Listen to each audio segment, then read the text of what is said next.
He won the office he had chased for decades and yet seemed to lose himself in it. Born in Scranton in 1942, Joseph Biden built a long Senate career, served as vice president for 8 years, and took the presidency at age 78 amid promises of steadiness and recovery. Over and over, a pattern emerged that this film will unwind. Cautious empathy used as cover for a deeper inability to adapt to the pace and ruthlessness of modern governance. A string of missteps in recent years crystallized that decline and made it impossible to ignore. We will lay out internal memos, public schedules, staff interviews, and contemporaneous statements that, taken together, trace how performance faltered, alliances frayed, and policy coherence weakened. Experts, former aides, and affected citizens appear on the record. Documents and direct quotations will show a consistent thread. What follows is less personal gossip and more a civic diagnosis. Stay with the evidence to understand what this means for governance and for you. In a small house in Scranton, the kitchen smelled of coffee and frying bacon while a young Joe listened to radio debates, a scene that explains an early hunger for public voice and a tactile memory of working-class kitchens. His father, Joe Sr., pushed him toward resilience, and his mother taught him to read aloud. Early traits that fed his rhetorical instincts and nostalgia for handshake politics. At 11, he stuttered and labored through words in front of a mirror until his voice smoothed, a tactile practice he never stopped repeating in campaign trails. The smell of the campaign bus, the buzz of fluorescent lights in school gymnasiums, and the metallic taste of cheap coffee at town halls became part of his political DNA. Those origins humanized him, but also seeded a reliance on personal story over institutional reform. In his early rise, he won a first Senate race in 1972 by appealing directly to voters in retail settings, a skill he repeated in 1994 re-election drives and in coalition building with leaders like Tip O'Neill and Ted Kennedy. Success then created habits. In a cramped campaign office in the 1980s, Klain appears in staff recollections as a fast-talking organizer who advised caution. Jake Sullivan emerges as a policy aide, later tasked with translating rhetoric into practice. Rachel Maddow recorded a sharp exchange in a televised interview that highlighted his rhetorical steadiness.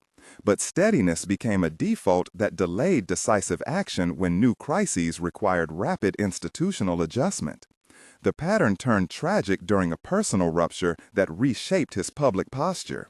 In a dim hospital corridor, a scene recalls Jill Biden holding his hand while a doctor delivered news that forced a public pivot. Jill said quietly, "We will keep going," and he replied with a dry laugh and a hand squeeze, a short dialogue that showed personal courage but also set a precedent of private coping that staff would later mirror in public management. The sound of hospital monitors and the smell of antiseptic marked that moment and explained a later tendency to rely on inner circles rather than wider counsel. Career maturity brought triumph and repeats of old mistakes. His administration scored on infrastructure bills yet stumbled on messaging, discipline, and coordination. Senator Mitch McConnell criticized a strategy in a live hearing. In the West Wing, Klain argued with Jake Sullivan about tempo. "We need a clearer timeline," Jake said, papers rustling. "The public wants certainty," Ron answered, fingers tapping a wooden table. "They get sound bites," a deputy muttered, and the room went quiet. Those exchanges smelled of stale coffee and fatigue, and they reveal how small disagreements compounded into strategic drift. A catalog of policy choices followed that revealed consequences on real people. Emergency immigration guidance was revised repeatedly, leaving border communities like El Paso under strain and residents such as Maria Torres and Robert Silva waiting for consistent aid. Public health directives saw shifting emphasis that confused hospital administrators like Dr. Emily Carter and left resource allocation uneven. Economic relief programs reached millions but faltered in delivery to small business owners named by experts, including Prof. Alan Weiss, who documented bureaucratic bottlenecks in a white paper cited here.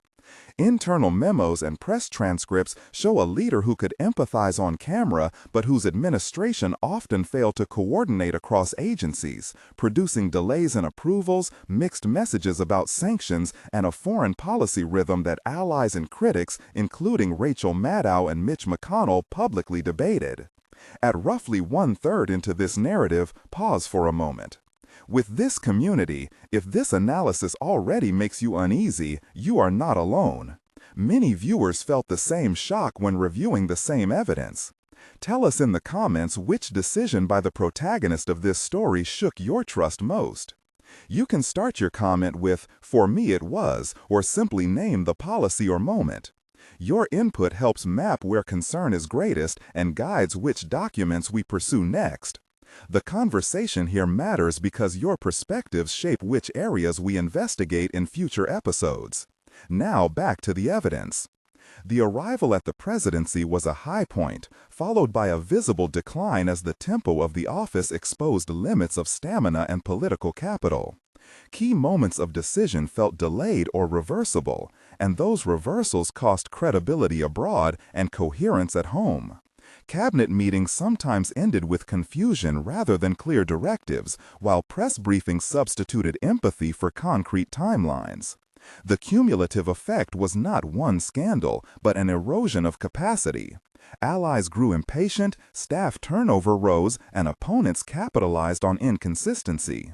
The consequences are tangible: longer waits for benefits, frayed international negotiations, and an anxious electorate. Documents and witness testimony presented here make plain that this was not inevitable, but the product of repeated choices. The verdict is sober. The presidency requires institutional practices, not just personal decency, and when habits fail, they damage public trust. The remedy is civic memory and active accountability. A democracy survives when citizens demand clarity and when leaders answer with both heart and discipline. The history will record these choices, and the law of consequence will judge them.